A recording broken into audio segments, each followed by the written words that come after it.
Hello दोस्तों, cool net पर आपका स्वागत है। आज की इस वीडियो में मैं आपको बताऊंगा कि हरियाणा में 7वें वेतन आयोग के लागू होने के बाद किसी कर्मचारी का वेतन, मूल वेतन कितना होगा।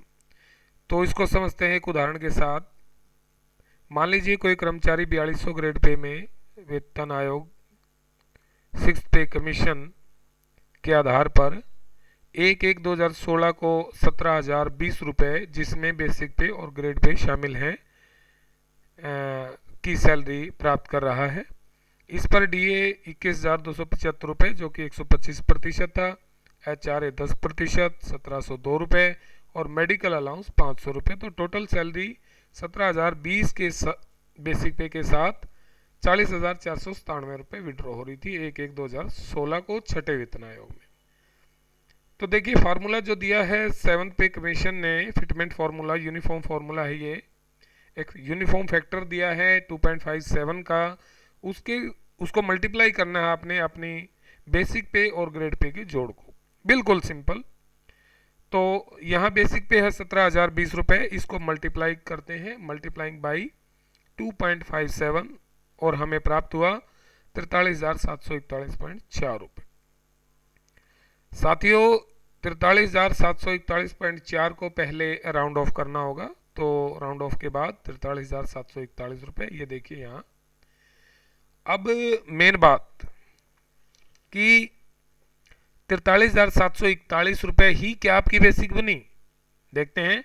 टेबल पर पहुंचिए और टेबल पर इसकी नियरेस्ट जो डेटा होगा वो आपकी बेसिक पे होगी, लेकिन इससे कम नहीं होगी। या तो यही होगी 43,741, अगर इससे कम है तो वो नहीं लेनी आपने, इससे फिर नेक्स्ट लेनी है। देखते हैं टेबल, ये रही आपके सामने। इसको थोड़ा जूम कर लेते हैं। और 4200 ग्रेड पे आपका ये रहा। 4200 ग्रेड पे लेवल 6 में है आपकी बेसिक पे 43,741, पहुंचिए 43,600।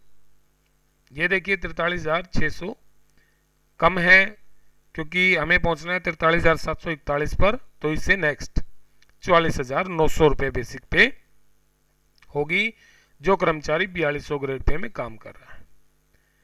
तो लिख दीजिए, जो बनी ये हुई 44,900 रुपये।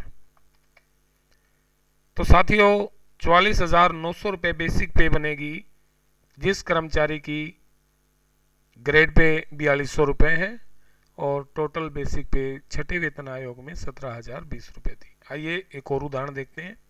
मान लीजिए कोई कर्मचारी 4600 ग्रेड पे में काम कर रहा है, उसकी बेसिक पे और ग्रेड पे का जोड़ 18,100 रुपये है। तो इसको मल्टीप्लाई करना है 2.57 से। 2.57 से मल्टीप्लाई करने के बाद 46,517 रुपये। टेबल फिर से। अब 4600 ग्रेड पे लेवल 7 पर पहुंचेगा।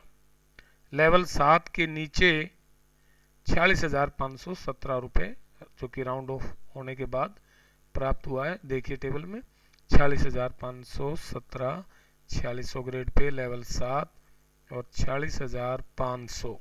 ये देखिए साथियों, यहाँ 46,200 रुपये है।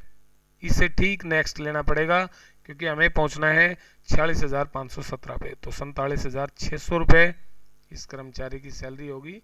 लिख दीजिए 47,600 रुपये।